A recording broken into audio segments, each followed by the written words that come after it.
Hey, welcome to the Liverpool Community Podcast. I'm your host, Chase Johnson Lynch. I'm joined here by a fellow radio presenter and hopefully a good friend and stuff like that whose career is rising. I like to think it's rising. He probably thinks, yo, bro, I'm on some even kill. I don't know what he's talking about, right? But I'm joined here by Jermaine Foster from BBC Merseyside. How you doing, Jermaine? I'm good, man. I'm good. The build-up's made me nervous already. I gotta have a drink. No, I'm good, mate. Thank you. I'm glad to be on here. Thank you so much. Well, listen, bro. I mean, I'm a producer myself, and everything, and sometimes we don't get enough credit. And I know you produce the Upfront show, and you also have your own show. Or do you still have your own show? I did have my own show. Now I'm doing the social media stuff. I don't do my evening show anymore. Which I was going to ask you about, being a social media producer there. BBC Merseyside, but the main thing about it is that I think we all deserve our due because of the importance of the job that we participate in. So let's start there. Producing. What does that entail? In radio, BBC, or anywhere else? Basically, you're in charge of the content that goes out. Thankfully, working with Ganan, she's a producer in herself as well, so we've got a really good understanding. So it's not too much of all me or not too much of all her putting the show together. We both really work well together. So it can depend on maybe your presenter that you work with or the production team, how much producing you have to do. But generally, it's if you have a show that's 2 hours, producer is in charge of finding the guests. Some presenters like scripts written for them. If you've gotten the guests, you've got to get questions put together, do a bit of research. Do the show notes kind of thing. So depending on the presenter, some presenters like to come into the studio, sit down, and you just give them everything: the script, their intro, the questions, their outro, everything. Yeah. Some presenters like a little bit of research, and they'll do it all on their own. So you kind of just got to get to know the understanding of your presenter. But the producer's job basically is to make the presenter's job easier. Yeah. No. Exactly. I mean, one doesn't like the word sidekick sometimes, but you're like the running dog, I got your back, Yeah, I'm like, if Ganan is, I just had a weird analogy come into my head then, but the Olympic event curling? Yeah, oh my God. Yeah, they had that commercial. If Ganan is I don't think it's called the ball. I don't know what it's called, but the thing that slides across the ice. Yeah. I'm the producer's the broom. Yeah. Just making it clear. I don't understand that game whatsoever. Not at all, but they. Not at all, but yeah, I get you. Yeah. You're doing a lot of the scrubbing. I'm there to clear the path to make sure from the start of the show to the end of the show, it's nice and seamless and easy. Nice. That's a really good example of that. But so. Now that they tag social media producer, is there a difference? The difference in that is now it's obviously so many companies and organizations are all about social media. You have to make sure your social media presence is big. Yeah. And in radio, it's only something really in the last few years where they've really started to understand how visual radio can be. It's always been so audio. Now they're focusing a bit more on the social media platform. So my job now is, instead of being in the studio and having people come to me, I'll go out to them. I've got my camera kit. Yeah. I'll set up, it's called a Mojo kit, so mobile journalism. Yeah. So I'll set up my tripod. I got my microphones. I'll do an interview with you at your event. Yeah. Go back to the studio, edit together a little video package, and then put that out on our social media platforms. Now that's a good segue, really, because and following up to this interview, you have been, kind of out there around the social media, and one of the things I've seen you do, because I think it's called EFP. Well, no, electronic field production, when you're out there, with your mobile kit and stuff like that. I saw you at the Time 2 premiere at St. George's Hall for Jimmy McGovern and everything, and I'm like, what are they doing out there and everything like that? Because they had the whole big. They're trying to make it Hollywood and stuff. Yeah. So tell us a little bit about the being on that and behind and making it that, because it's you never seen that. Well, I've never seen that in Liverpool before, but how was that going? That was really cool, and that was a case of obviously Time. A lot of people love the first series of Time. Jimmy McGovern, Liverpool writer and director, Sean Bean, Stephen Graham was in that first season. Really cool. Yeah. So series 2's just come out where they've gone to the women's prison. Yeah. And I think with season 1, well, even Jimmy McGovern himself said season 1 they wasn't really expecting it to go off as much as it did. Like, people loved it. So series 2 come out. I've switched between season and series. You know the American thing. It's the American thing. Yeah. I know what you're saying. Series 2 came out, and they wanted to make a really big deal of it. And obviously, with it being quite a Liverpool-based production in terms of where they film, Jimmy McGovern being the writer, so the BBC wanted to focus a bit more on it. And obviously, Radio Merseyside, we're the local BBC station, so they were like, well, there's going to be a red carpet event. We're going to put a red carpet event. We're going to premiere episode 1 in St. George's Hall. Nice. So go down there and give it the business type thing. So it was a case of me thinking back on all the red carpets I've seen at the, the Oscars or the Brits or the BAFTAs or anything. Question that I can ask him. Well, fortunately, the derby was coming up. It was like the weekend before the Liverpool-Everton derby, so I could, Jimmy McGovern being a football fan, I could ask him stuff about that. So that was like my unique questions type thing. And then Bella Ramsey was in it too. She's like crazy hot right now. Everybody's really into her. But they gave us such rules with her, like, can't ask her about Last of Us. Don't ask her about Game of Thrones. And I was gutted because I wanted to ask so many questions. I can imagine. I mean, Game of Thrones, but Last of Us, what's happening? What's the plan now? What's going on? So we couldn't ask anything about that. But the whole thing was really, really, really cool. And I hope they do more stuff like that as well. I think they should. I think that they should do the way it went off. It went off kind of nicely and everything like that. But I mean, like, with that being in mind, though, is like, LA Productions just had that, what was that show called? Click, the female prison show and everything, about a year or so ago. It's like, all right, well, we won't mention other people.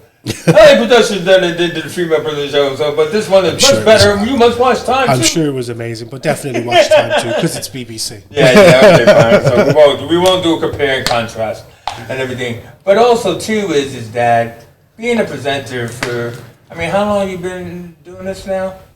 Professionally, like for the BBC, I've been with them, I think 6 years, going on 7. Yeah.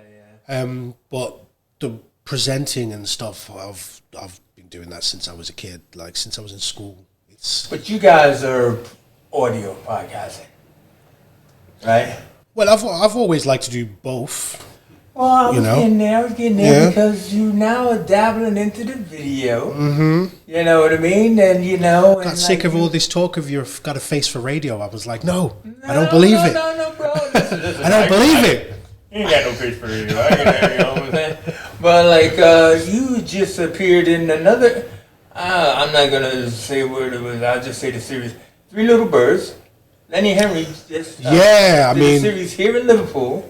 He filmed some of that here. I was very fortunate enough where I got to be part of that for a weekend because I do, I'm trying to do some more acting and stuff lately. Yeah, that's what I was an extra in that, so I do extra work as well. I've been, fortunate enough. There's right now in Liverpool they're filming so much stuff here. Yeah. So I remember me and my friend they were filming the Batman here. I'm a huge fan of superheroes, love them like so many people do. And I was standing outside of St. George's Hall and seeing all of this production go on. And I was like, man, I've got to be part of this somehow. Yeah. So I went and filled out loads of applications and stuff. And since then I've been doing TV extra work and movie extra work and stuff. Extra work myself. Yeah, it's so much fun. But then the Lenny Henry one came up last year when they were filming that. So was it that long ago? It was September last year when they started filming that. Because I live in the area and I remember it being shot, but time goes by so fast. Yeah, it's crazy time. It's mad to think it was that long ago when we were doing it, but the whole experience was weekend. The scenes I'm only in it like it's blink and you miss me type thing, but I was there. I was like, that's me. Well, I guess it's because I saw some of your cast photos. Oh yeah, well and everything, so it made me think that man, I got to see this. Yeah, well the first episode when they arrived to the UK, they're in London. I think they get off in London, And the scene It's a where, Windrush story. yeah, the scene wherein is before they make, because they end up moving to Dudley, which is not far from where I'm from, Birmingham. But they have a night or a couple nights in London, and the guy who's housing them takes them to this shubs, as we'd call it back then, you know, like a house party, a blues type thing. You mean a shebeen? A shebeen, or yeah, We call it a shubs. a shubs, man. Man, Yeah, you can tell he's not from Liverpool. yeah. So they took him to a shubs or a shebeen. Shebeen, bro. Yeah, Shebeen. and the scene we were in, we filmed the whole weekend. Wow. So it was like there were 3 floors, and each floor was Yeah, different. yeah, So yeah, the yeah. bottom floor was where the conversations, and they're playing dominoes and stuff like that. It's like all about the Yeah. brothers coming over from the ships or coming down from Burnwood. You know, they're bringing the Motown, they're bringing the Exactly. clothes, Yeah, all yeah. that. And, You know, and the you middle guys floor, look it's good in those- dancing and everything Yeah, like you that. guys look good in those pictures, man. It was You know. amazing. I mean, the whole experience was so cool because it was just, you know, my grandfather was part of the Windrush generation. All right, okay. You know, didn't come over on the Windrush, but came over during that time. Yeah. And you know, you hear the stories of those, and especially in the last few years, there's been so much conversations about the Windrush itself. So it was such a cool like weekend to kind of be there. Everybody's dressed up. I looked like my granddad. Yeah. In the pictures that I took, that I shaved, because we had to shave your beard, so you had like mustaches, and exactly. I had like this old school hat on and stuff, and What did and your you got family say? Did they say they the loved same it. Oh, they loved it. But it's like the thing about that generation was they were so smart. You know, the clothes they wore, the colours, the way they looked was crisp. You know, like pristine. So we had like all these extras. Everyone was just looking so good, and you know, then we got the good music as well, and the whole weekend was really cool. Actually, it was really cool. Met some really cool people. Lenny Henry was there himself as well, so you know, obviously he was in director's mode, so he wasn't laughing and joking, but you know, you could have a little exchange of words Does he with play him. a part in it? Then? He is actually. He's the father of one of the main characters. Yeah. Man, see, man, brothers weren't wearing no sweats back then. Tell you, You know what I mean? I know. Where is he gone though? Where's the standard gone? Because back then, I mean, Ain't it got was no just, style of day, bro. it was so cool. But yeah, the weekend was The nice. suits, the ties, man, that's a long time. fresh. Far But then as away. well, that's because of the attitudes they had coming over to the UK. They were expecting it to be this amazing place where the Queen is right there and everybody speaks proper English. And, you know, and they were expecting that kind of treatment, so they came over accordingly. And it was only until they got here and realized it's not quite, what you thought it was going to be. No way. Wow, that's just amazing, man. So I mean, like, so do you think that you're pursuing the dream that you set out for yourself? Yes, definitely. I've always kind of thought, I've always wanted to do the same thing, and I'm doing it now, and I've been doing it for quite a long time as a hobby, and now to be paid to do this kind of stuff that I've always wanted to do. It's a blessing and a curse in some ways, because it's a blessing because, you know, I absolutely love my job. I wake up in the morning, I can't wait to go to work, and I love my job. And it's a curse in a way, because if I was doing anything else, I wouldn't be that happy. That's true. So it's like, I've had other jobs, like the last job I had before I got an actual BBC contract.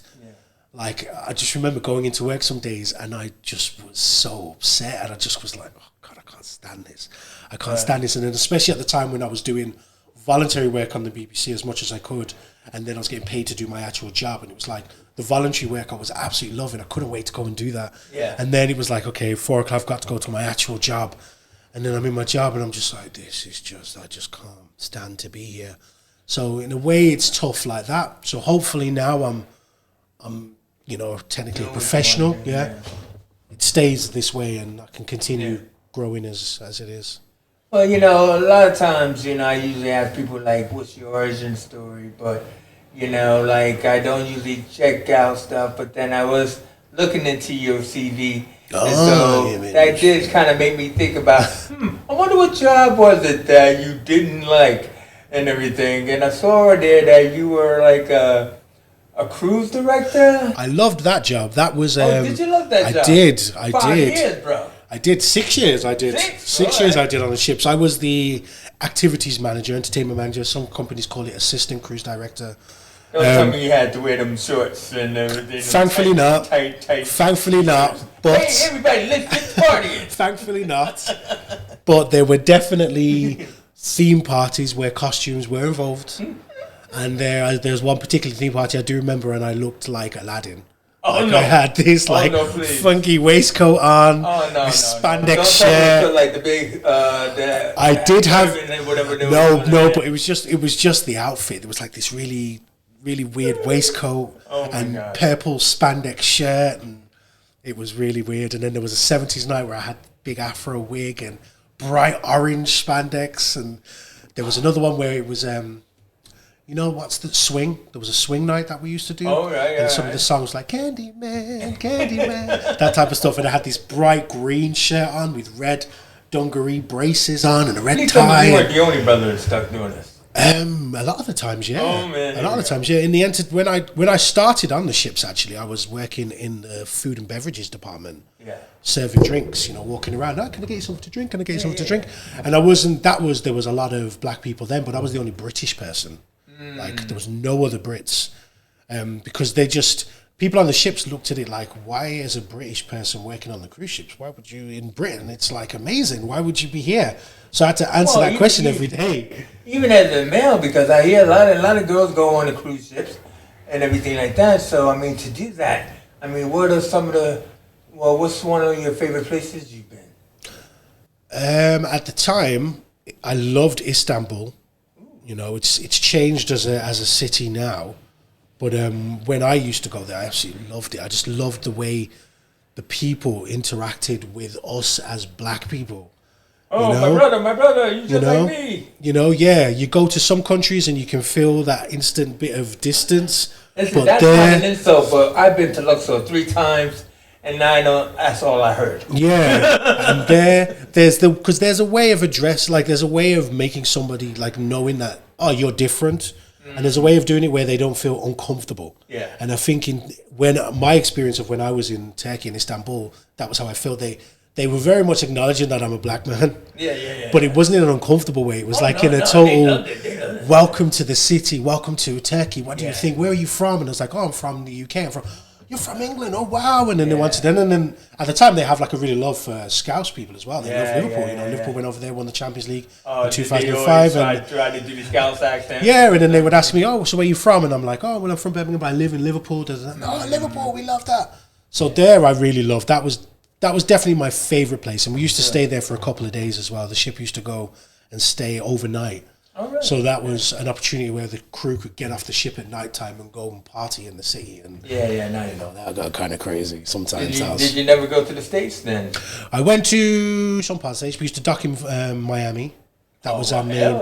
That was our main port when we were on that side of the world. So we used to dock in Miami. I went to different parts of Florida, Key West, and a place like that. Went to San Francisco, San Diego. We did Alaska.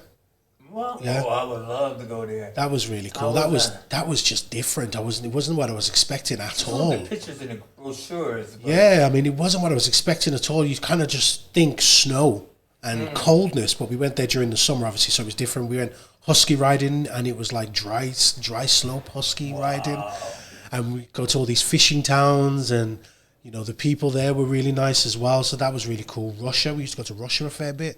Nice. We used to do 2 days in St. Petersburg. Again, that was a different experience because I was just automatically expecting a frosty reception when I got there. Yeah. And I won't lie and say it was completely cool. There were some occasions where, it was a bit awkward. I did get told at one bar we went to that no Jamaicans were allowed in. Yeah. That's cool. But generally, the vibe there was really cool. I really enjoyed St. Petersburg. So since you're not doing that and you're landlocked, how do you feel about that? At first, it was tough.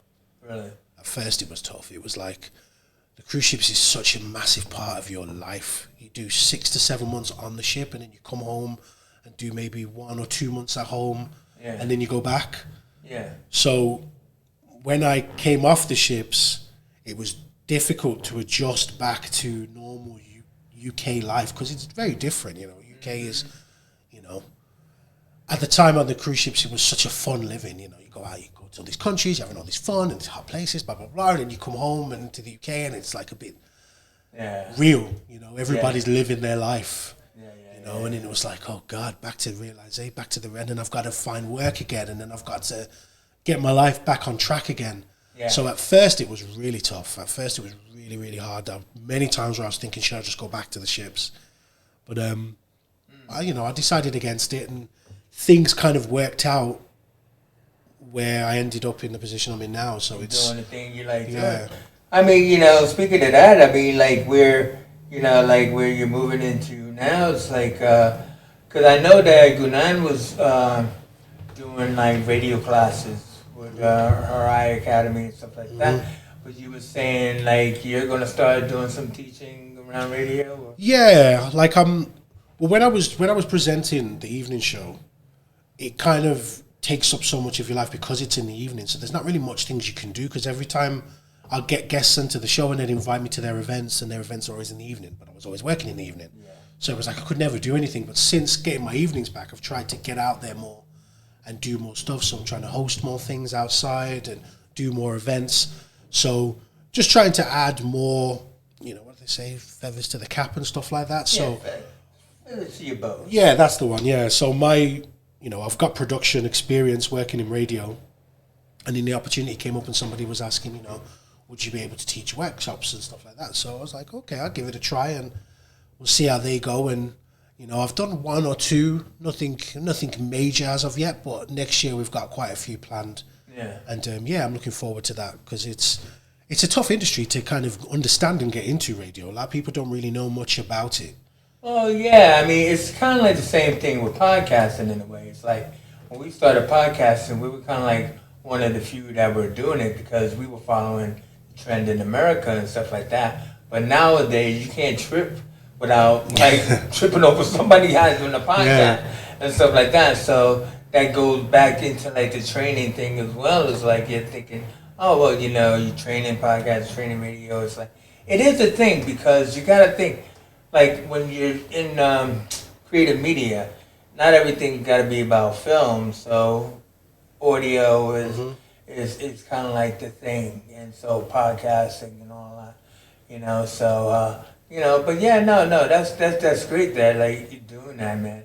I mean, so what would you? I mean, in preparing yourself to like start training the next generation and stuff, and looking at your career and how you got involved with the BBC and where you're going, what would you say to a young person who says, hey, how do I get into radio, or, which avenue should I pursue? The best advice I would give someone is to add as much skills to yourself as you can. Definitely. Don't, like so many people would say to me, presenting, they want to be presenters. I want to be a presenter. And once upon a time, I was the same. Yeah. But I remember somebody said it to me, telling somebody you can be a presenter is basically saying I can string a sentence together. That's basically it. Right. You need to do way more than that. Exactly. You need to be able to, once you've presented your show, you need to be able to set a camera up, film it. You need to be able to then go and edit that. You need to be able to do more than 6 of them. Exactly. You need to be, if you're a presenter, you need to be an editor. You need to be a director. You need to be all of those things. So the best advice I could give to somebody is to be self-sufficient. Try to be as self-sufficient as you can. If you were to come to the BBC, because people ask me all the time, how do I get me a job in the BBC? How can you get me a job? And it's it's not like me saying, no, I can't do that. I can't, because I can't really. Yeah. But if you were to come to the editor at the BBC with an idea, and that idea involves him doing absolutely nothing, but saying, I'll give you that slot at 6 o'clock. Why would they say no to that? It's because so many people come to them and say, can I get a job? And you want them to give you the work. You want them to then say to you, okay, here's your job. Here's what you got to present. Here's what you got to say. But it's like if you go to the broadcast editor at BBC or ITV or E4 or wherever and say to them, I've got an idea. I'm going to film it like this, I'm going to shoot it like this, I'm editing it like that, and here it is, and you show them this final product thing. It's like, I'd like to do 3 or 4 of these a month. Yeah. It's already done. They don't need to do anything. It's like, oh, okay, we'll give it a try, maybe. Yeah. They're more likely to say yes if it involves less. Because it's audio, they also could check it out. Yeah. Like you can make a tape or something like that. Yeah. And then You know, you like, need to oh, be able that to is do pretty these things on your own. So I would Yeah. say that to somebody. Get as much skills as you can. If you're absolutely cool, like I've always been confident. I've always never been shy. That's just something I'm thankful about myself. I've never been a shy person. Even when I was a kid, I could stand up on a table at school lunch and talk to everybody in school and never be shy. Yeah. Always something about myself. But then once I started to pursue my ambition, I realized that that's not enough. Like there are many people can do that. There are loads of people that can are confident enough to do that. Yeah. But what you need to be able to do is a lot more. You need to be able to edit and direct and do all of those things extra on top to boost yourself up. So the advice I would give to somebody is to just get as much experience as you can. Yeah. You know, degrees and all that stuff are of course amazing to have, but they're not necessary. No. You know? Upskilling in the real world is definitely. Yeah, I came to Liverpool originally to do my degree, and I lasted 6 months and just left because it just weren't for me. It just wasn't for me. I knew I wanted to pursue my ambition differently. Yeah. So yeah, that would be the advice I would give to them. No, man, nice one, because I mean it's always what we always try to say to people is that, you know, you got to get in the door, and too many people like say directed by Steven Spielberg, so I want to be the director. They don't realize that it's the producers that are doing the job, which is why I wanted to talk to another producer. It's like, because that's what it is. I mean, you know, you're the one that's there from morning to midnight, you know, whatever, you know, putting all that stuff together, just like you said, in all those different subparts of the same whole. So, like, in that fashion is that the more people upskill, the more they learn, the more they actually do and everything, because it is about confidence and stuff. You know, then they can make their own way. You know, because they can start out on YouTube. They don't have to start out on the BBC. Not at all. You know Exactly. I mean? The main thing about it is like, you know, but if you start presenting your stuff, you know, and you send it around, you know, like to, you know, there's so many radio stations out there, so many channels. So yeah, you know, I mean, Jermaine, this has really been really good. I just, you know, it's good to learn more about behind a person as well, you know, and I appreciate you coming through and coming into our studio and everything, having this conversation in the chat and everything. Hopefully we'll do another thing, quid pro quo. You know what I mean? You know, or you know, we'll see each other in that teaching lane. Let's all fight for it. Let's go. Well, no, but I really want to thank you for coming down.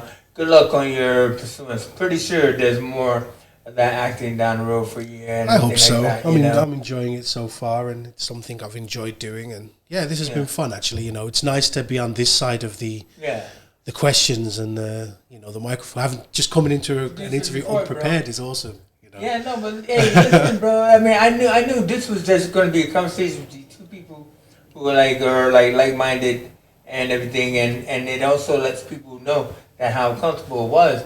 Yeah, you know, I actually probably want to do something like that, you know, and it's possible and everything. So once again, thank you very much, Jermaine Foster, for coming in. Jermaine Foster from BBC Merseyside.